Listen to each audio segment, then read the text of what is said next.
Hi guys, Hello.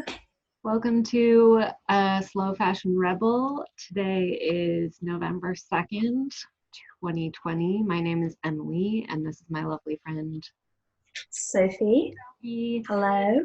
I'm coming to you from Brooklyn, New York, and Sophie is in In Cheltenham, Gloucestershire, UK.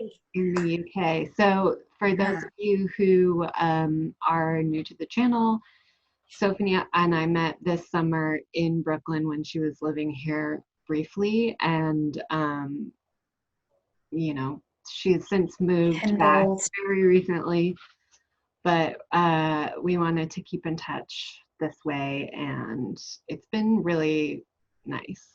So, It's been so good, yeah. especially because the UK is about to go into another lockdown, Oh, really? which starts this Thursday. So this is so nice to have. Well, it's been lovely catching up anyway, but it's so nice to have another outlet, or a regular thing that you know is happening where you're going to see someone else and get to chat and talk about all the things you enjoy and like.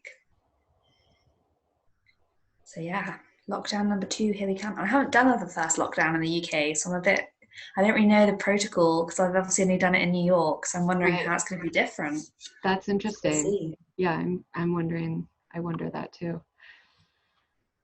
That's so weird. I wonder if we're gonna get have a lockdown soon.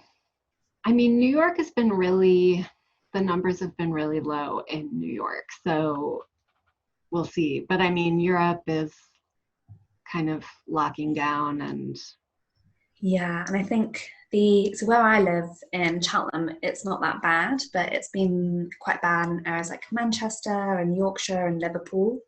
So I think the country is, or the Prime Minister has basically said that he's going to shut down. So this is just England, shut down England, so no one can move around and try and get it under control before Christmas. Because I think they know if they do a lockdown over Christmas, people aren't going to follow it. right. So I think they're trying to get it as low as possible before December. So Yeah. I think it's going to last until December the 2nd. So we'll see. But yeah, my grandparents live in Wales and they've been locked down for um, like the past few weeks or so. So yeah, I guess it's just bringing everyone in line. Yeah. See what happens. I went to town today and it's so busy, so I'm not surprised we're having a lockdown. People are just milling around. It's definitely busier, or it feels busier on the streets than it did in New York. And no one wears face masks outside, it's only in shops. So it's just these differences. It's a bit weird kind of getting used to it. Yeah. So maybe they should bring that in, I think. Right. I mean, we have to here. Like you can get a Yeah. fine if you don't, which is I think the right way to do it because And I think it makes people more cautious on the pavements as well because I feel like people here in shops are social distancing, but then it's as soon as you're outside, everyone's like, "Oh, you're outside. You're not going to catch it." It's like, well, you're still walking really close to people and still breathing and sneezing or whatever else near them. Just because you're outside, it doesn't really make a difference if you're still, getting up on my grill right, and yeah. trying to walk down the If you're road. up in each other's grill. Yeah, literally. So I just tell much like, just back off, please. Yeah. Give me some space. Yeah. Yeah, it's But yeah. been pretty stressful to work in a retail environment where some people are completely unaware and they're asking you to like look at their phones. Like people are like, I want to knit this sweater. And they're like, let me just bring up this pattern on my phone. And then they go, okay, it's like this.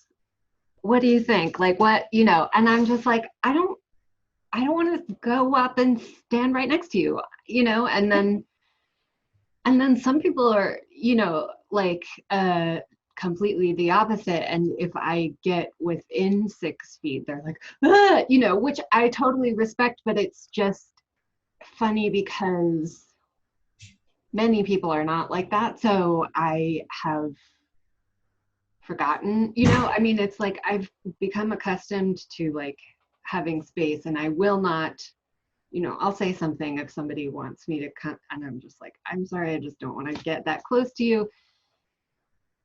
but yeah, it's like I think my comfort zone is like 3 feet, which is not really, that's not 6 feet. That's not social Yeah. distancing. So Yeah, people are just, it's been so surprising coming back and just the differences in attitudes. And I never would have necessarily said New Yorkers are really respectful, but I think on the whole, generally with coronavirus, so much more respectful about space and cautious about it. But I think that's just the attitude, because maybe it was set out from the beginning of wearing face masks on the street and outside, and just there's a lot more of maybe people are taking it a bit more seriously. So I guess at this point, everyone's just getting a bit fed up, and people are kind of a bit more relaxed or lax about it. Definitely, but it's like once you get fed up, then you relax to a certain level of precaution. And I think New Yorkers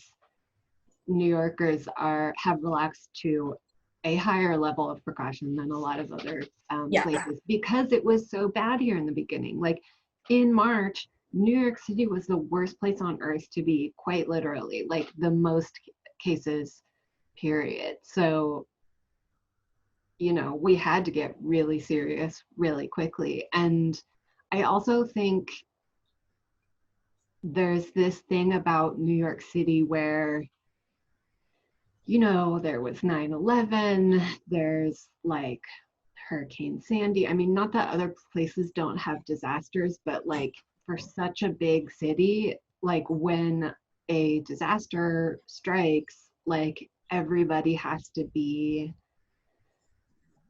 on board with the like protocols, really quickly, because if you're not, it just affects so many other people. I mean, with this situation specifically, but I do think that New Yorkers are really resilient. Like we've gone through like a lot of disasters, and then I mean also it just like takes a lot to live here. So because it's expensive, it's not necessarily always pleasant, it's rewarding, but it's challenging. So I don't know. Yeah, that definitely is that sense of everyone pulling and coming together, and maybe more of a sense of community in the face of adversity kind of thing. Definitely.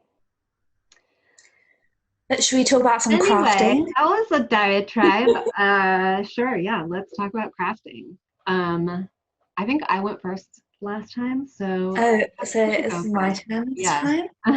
Okay. So I've been in full jumper mode / just queuing loads of knitwear. I feel like I've gone, after the last couple of weeks where I wasn't really into knitting. Sorry, Lucas is down here making funny noises. I just want to cast on all the projects. So I've gone the opposite way of where I just think I want to cast loads of stuff on and not necessarily finish it, which is also bad. But I've been working on, it's in plastic, my Hallie jumper, pullover, sweater, whatever your terminology is. So I've got my neck, and I've nearly finished the yoke. So it's this lovely pink buzz.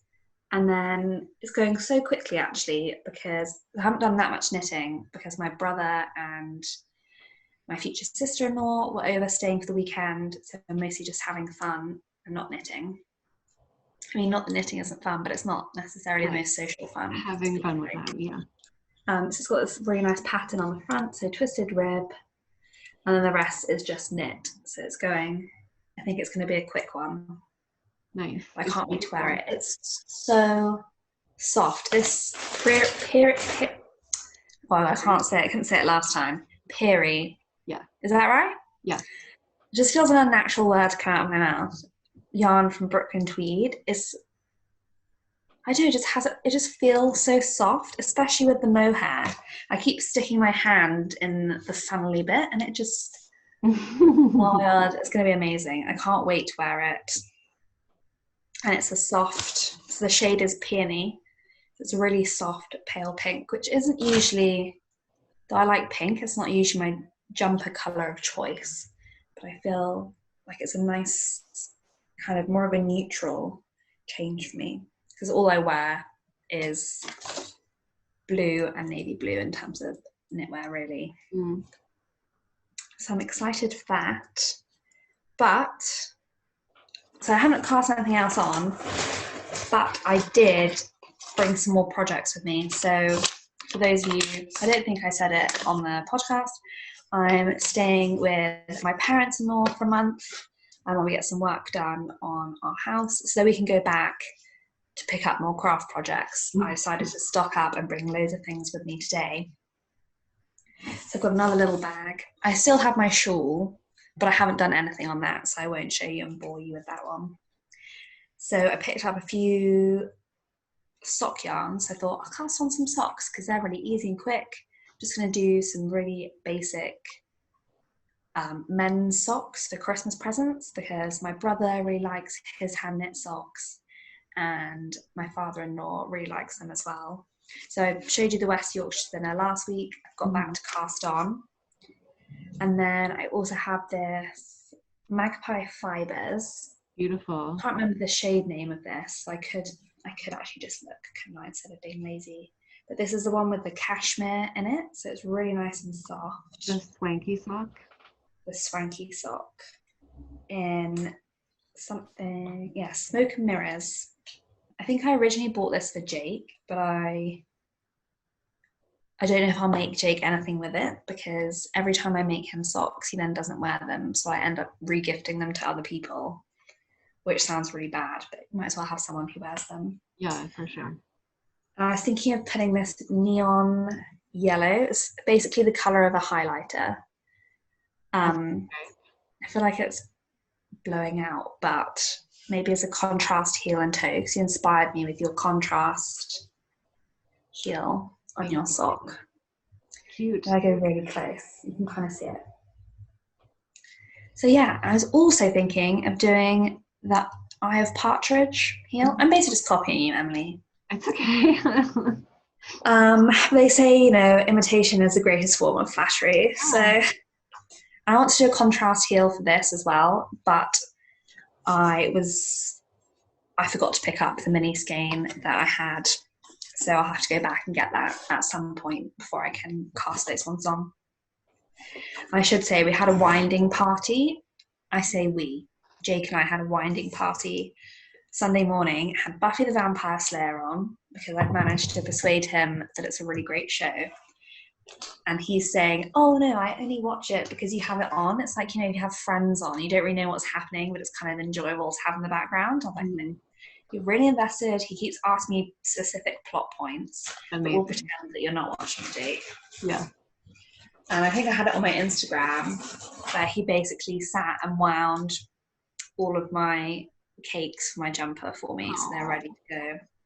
He just finds it really fun. So I set up the Swift with the actual skein on, and then he just sits there and winds it and then waits for the next one. So it saves my arm. So yeah, that's all I have. So I'm just full steam ahead, jumper wise. I really want to make a hat as well. The kind of, I didn't bring it with me because I need to wind it, the tealy kind of bluey skein that you gave me. Yes. I'm thinking of making that into a hat for myself again, because all I do these days is knit things for me. But I feel like a really simple pom-pom-less hat. So it's getting a bit chilly here, and I need something in the mornings when we're walking Lucas. Something extra. And I just keep having dreams about it. Do you ever do that? Lie in bed and think of knitting and projects that you can make? 100% of the time. So much of the time, yeah. So that hat keeps coming to me sort of when I'm in bed, like, knit me. Yeah, I know. I love it when it's like you realize things have been in your mind for a while and you're like, oh, this one is, because ideas just sort of it's constant, and so they keep flowing, and sometimes it's like an idea will pop into my head. I mean, quite often an idea will pop into my head and then float away, and I'll immediately forget about it forever. But when something keeps popping up, I'm like, I feel justified in a way to like, you know, make it happen, because I'm like, well, obviously like this is gonna be something I like because It's there, tickling your brain. yeah. And also, again, this is another thing I need to go back to the house for. I'm going to go tomorrow morning. Emily's gift surprise arrived for me, and it was an amazing embroidery book. And I wish that I had it here to show you, but I've been studying it. I guess Emily could show you her I have version. it actually, yeah. Because it's inspired me. I want to embroider a cushion cover. So I've been flicking through it. So it's yep, this encyclopedia of stitches. Can't read it from there because it's backwards on my screen. Marian Nichols' Encyclopedia of Embroidery Stitches, including crewel. And I really like this one because so when I was a little kid, my first craft that I fell in love with was embroidery and cross stitch.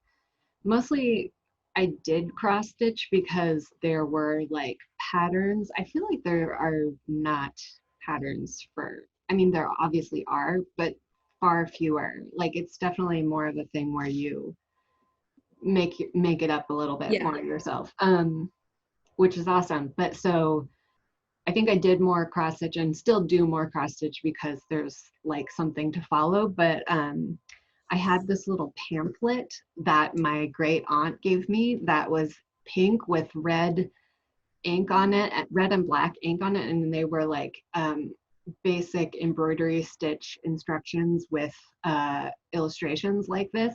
And I looked at that thing so much that it absolutely crumbled, like from too much handling. And so this one has, yeah, just like really nice illustrations. On every single page, there's a different stitch. So there's so much in here. And I was reading the reviews on Amazon for it.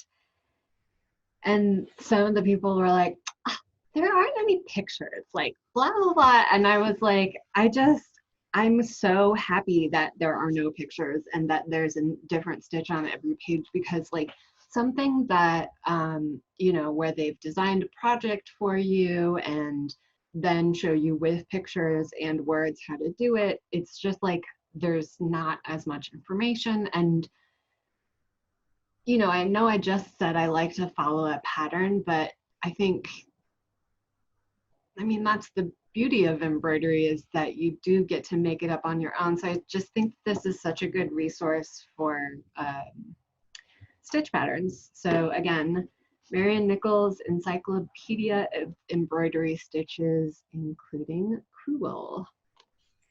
I was so excited when I finally found out what house they delivered it to.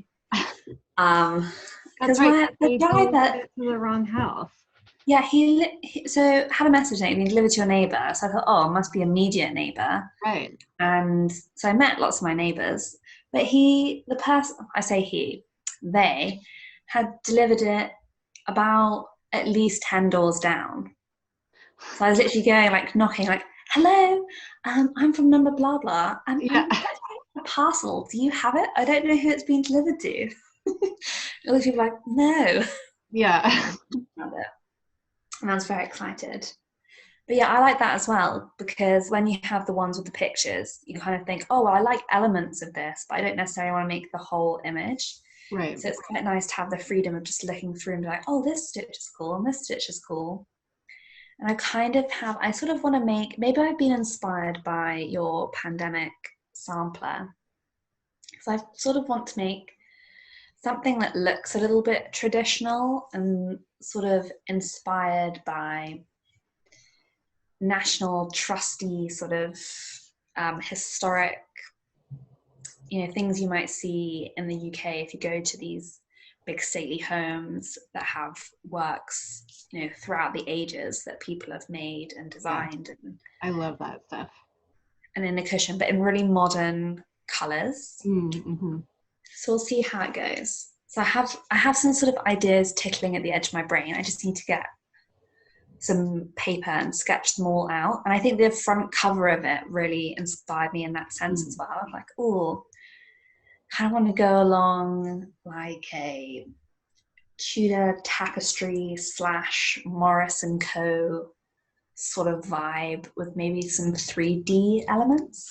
We'll see what happens. Ooh. I feel really inspired. So I had a look around the John Lewis haberdashery department of the day to see if they had any fabric that could work.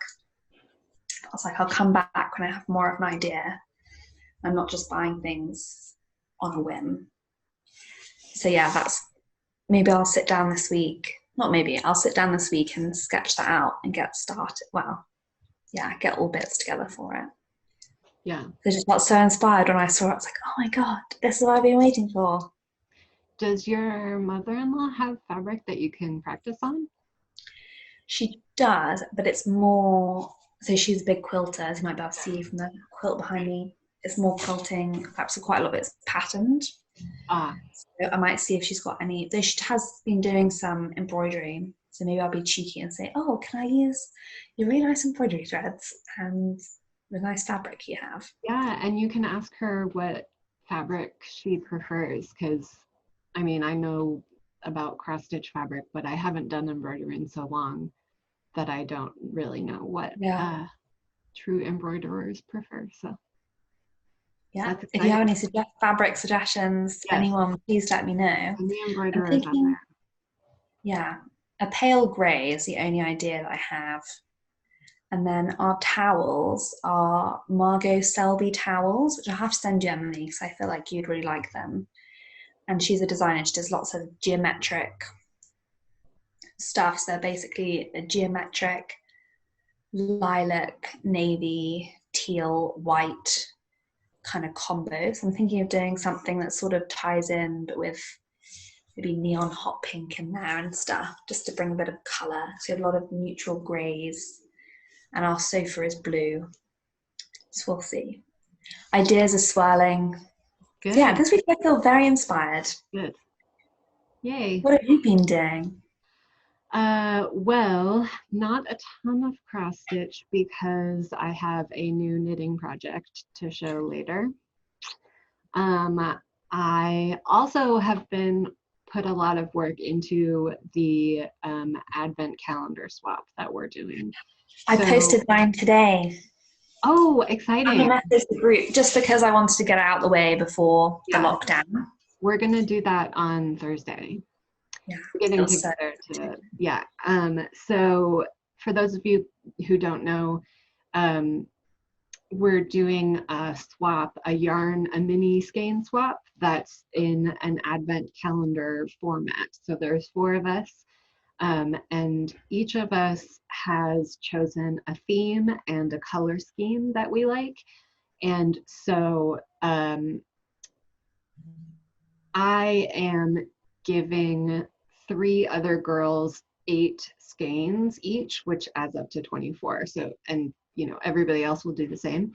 And I credit Jacqueline Salem for the idea. And I think that because mini skein advent calendars can be really expensive and are totally worth it because of the amount of effort that dyers put into them.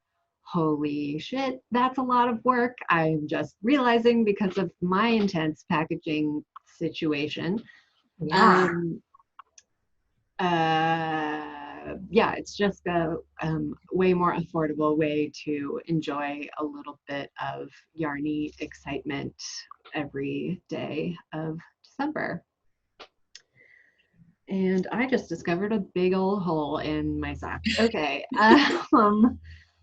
So yeah, I've been putting a lot of work into that. So I don't have as much to show as I normally do because I'm not going to show it because it's a surprise for Sophie. So, but I did put a little bit of work into La Nuit because this needed some love. It's a 2-part like I don't know. It's a series. It's a 2-part series, I guess. I don't know if you call it a series if Yeah, it's just two. I think that works. It's I a was trying to think thriller. if there was a terminology as well. Right. Maybe there was three and you could call it a triptych. Right. Yes. A duo. It's a duo.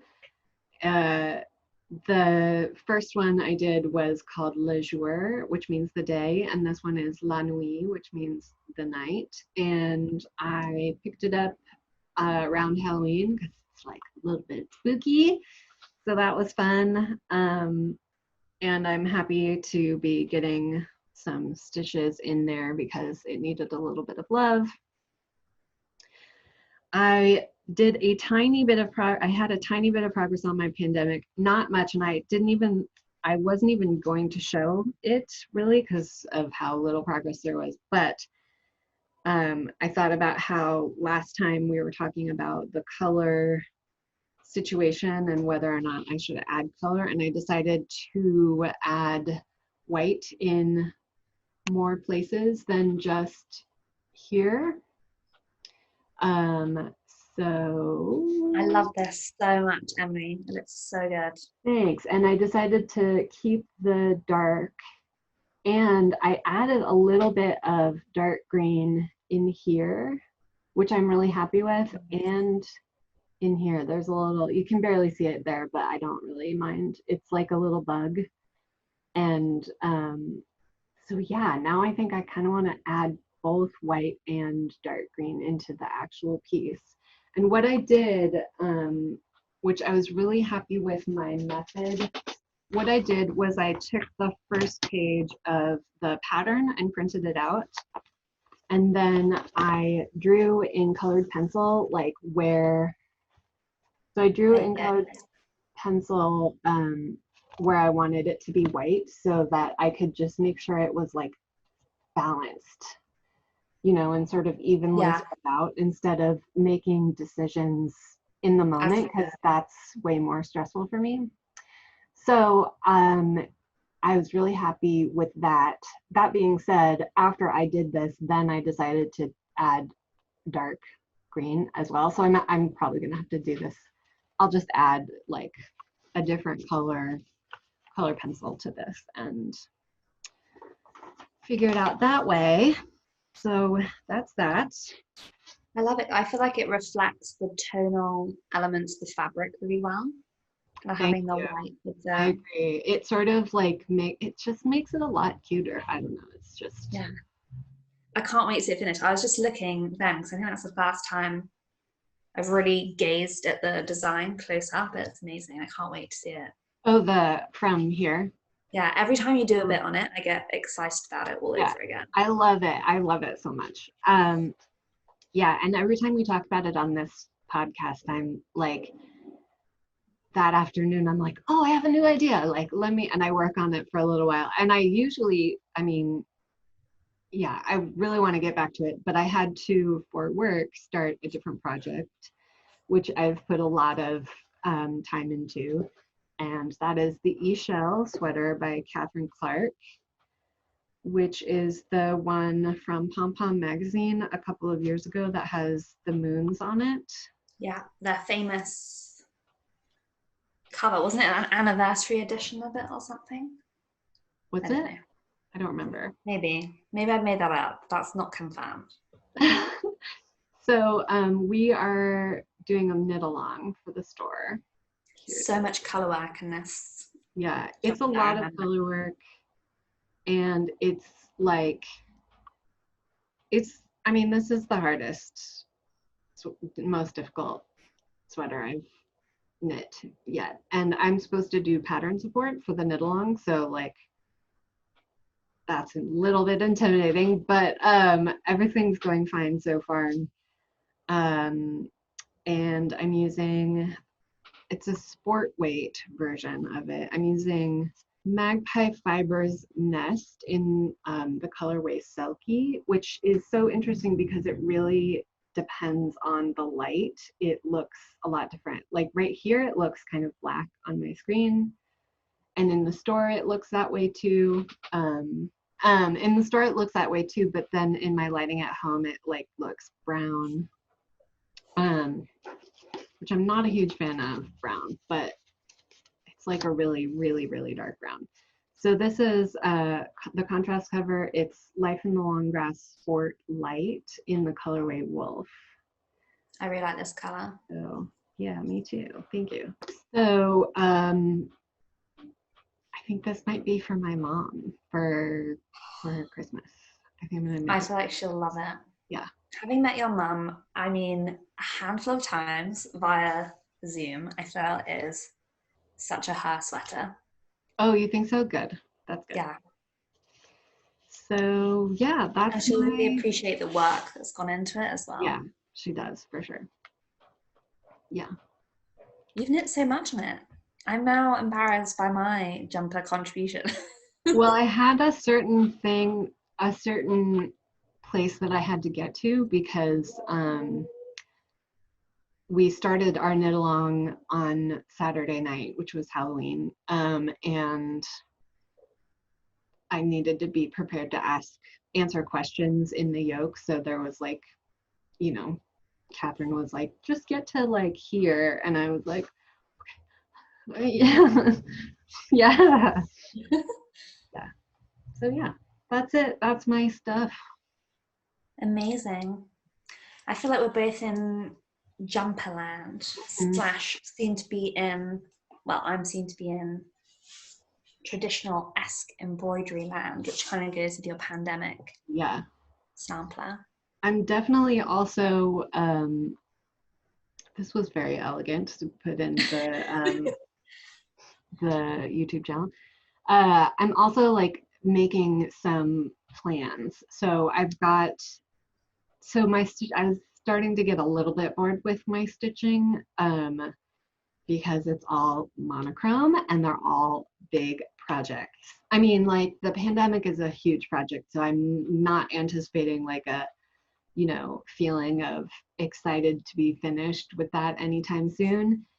And the other one is a small project, but like for some reason, the body of the man is really boring to stitch on. Like it's not a little motif that like can be finished easily and you can Yeah. get satisfaction. It's just like a big old blob. And it'll look, I mean, I'm really excited for the finished thing. And I'm really happy that I had some motivation to work on it again. Is it like Um, the equivalent of just when you get to a stocking stitch section on a jumper and you're just like, oh, I'm just ready for this to be over now. I want to do some more interesting stuff. yes, it is. I mean, a lot of the time, if I'm knitting stockinette, honestly, I'm like, oh, thank God, just stock. It's like a rest for me, but yeah, if you're knitting too much stockinette, you're like, okay, let's get Yeah. moving with this. That's the exciting stuff now. Um, what was I gonna say? Oh, but so of course, as we mentioned before, like always daydreaming about new projects. And I was like, you know what? I think it's okay for me to start like a small, colorful thing. That's not like too many colors, but like enough colors that it's kind of exciting. So I picked out a couple of things. One is sort of I'll put the image on the screen, but it's like it says like "Hello Autumn" in like cute script because of our conversation last week about how I'm gonna be this person now who decorates for seasons because I just feel like that's a really fun way to actually appreciate and get excited about time passing. I think that it's like I've actually been thinking about it in more of like relationship with high functioning depression, which I have. And like one huge part of high functioning depression is like anxiety over how, over time, like whether or not you're using your time to the best advantage. So when the seasons change, I end up getting really bummed because I feel like I've wasted the previous season, which doesn't make any sense because Yeah. I'm always doing the best I can, but I just like want to get excited about seasonal crafting and seasonal decorating because it's an intentional way to like be excited about the seasons changing instead of being sad about like time passing, you know? So anyway, I went to Michael's and I got a bunch of stuff for the swap, the mini skein swap, but I got all of these, which are like pretty fall colors. And I actually have a bunch of like browns and stuff already. So this just looks like the bright version of fall colors, but it's sort of just an addition to some other little more muted tones. I feel like I'm talking at length, but I wanted to mention this app called Thready that I have, which is a very good, it's very good for keeping inventory of which DMC colors that you have. Because once you start getting into this and you keep going back to the craft store and you're like, wait, I don't want to buy like multiples, because yes, they are at cheapest only 50 cents, but that adds up pretty quickly when you get like 80 of them. So the Thready app is very useful. And so now I'm this nerdy person, which is amazing, which is awesome. I'm happy to be this nerdy person. But like as soon as I got these home, I like entered them in my inventory and was like, you know, make sure they're all cataloged and stuff. So that's such a good idea. I feel like I'm always attracted to the same colors as well. So yes, agreed, me too.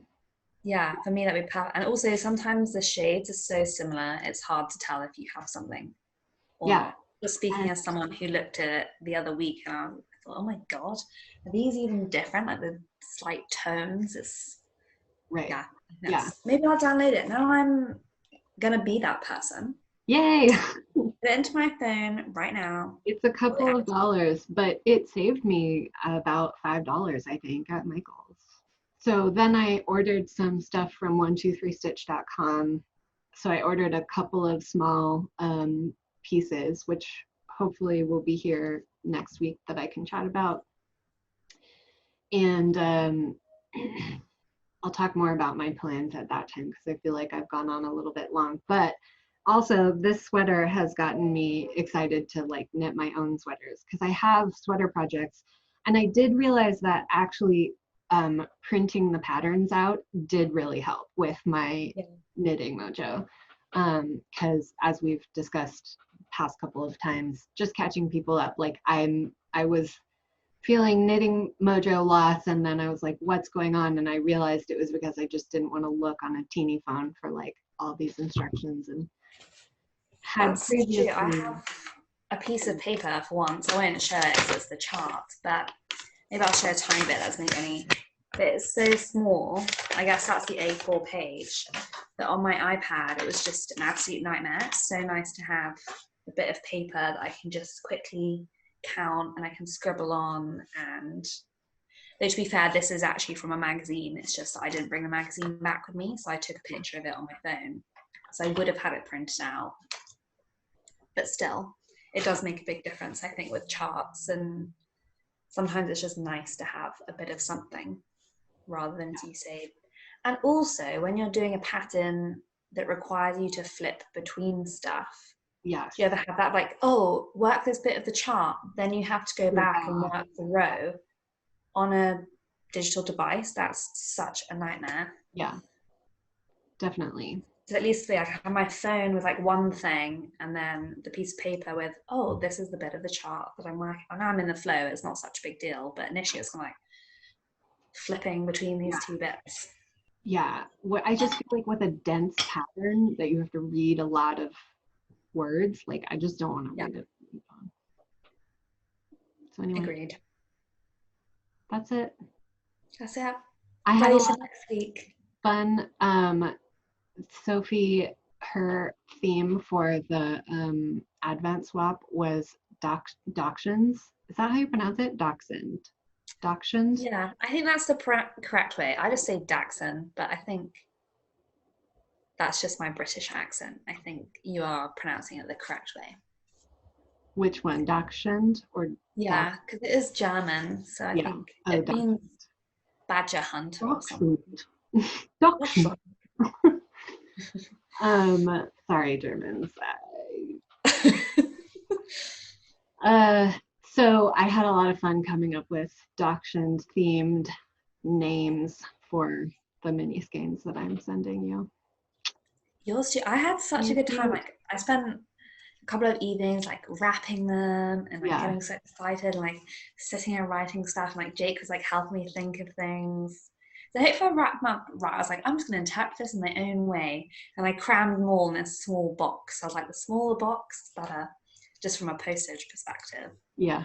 Um, yeah, it's so exciting. Like thinking of things for everyone, and it just got me being really festive and really looking forward to Christmas. Like it's so nice to gift things to people and just kind of exciting going to the post office today and she's like, where's your parcel? I was like, say to America, to my friends. And Aw. I don't need to know your whole life story, but no, she was really nice. But I was like, Sophie, shut up. Like this lady doesn't need to know everything that's going on.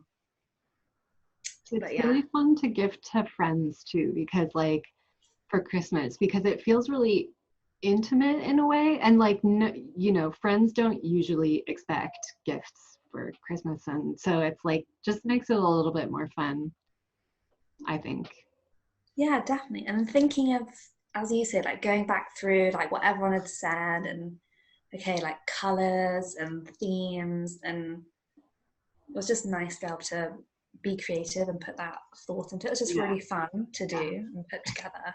The other two girls chose art history as their theme, and Tim was an art history minor in school, so we had a lot of fun like looking up. He's like, you have to name it after this painter or like this famous, and I was like, whoa, this is a new thing that I had never seen, so that was fun too. I think yeah, I think that one will be interesting because I did mine from like artists and paintings that I like, and that obviously kind of then inspired names, and maybe it'll be kind of like, oh, hadn't may not be a bit necessarily. They might be looking up new things that they weren't necessarily fans of before, or something a bit Yeah, different.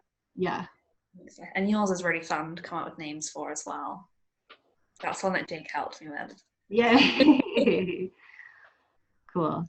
Well, I suppose we should sign off. Yeah. Thank you so much for watching. We'll be back next week. And until then, I hope you have a lovely week. And don't forget to Take it slow. take it slow. Why do I always say keep Don't remember to to take. keep it slow? Take it slow. All right. See you Bye. next week. Bye.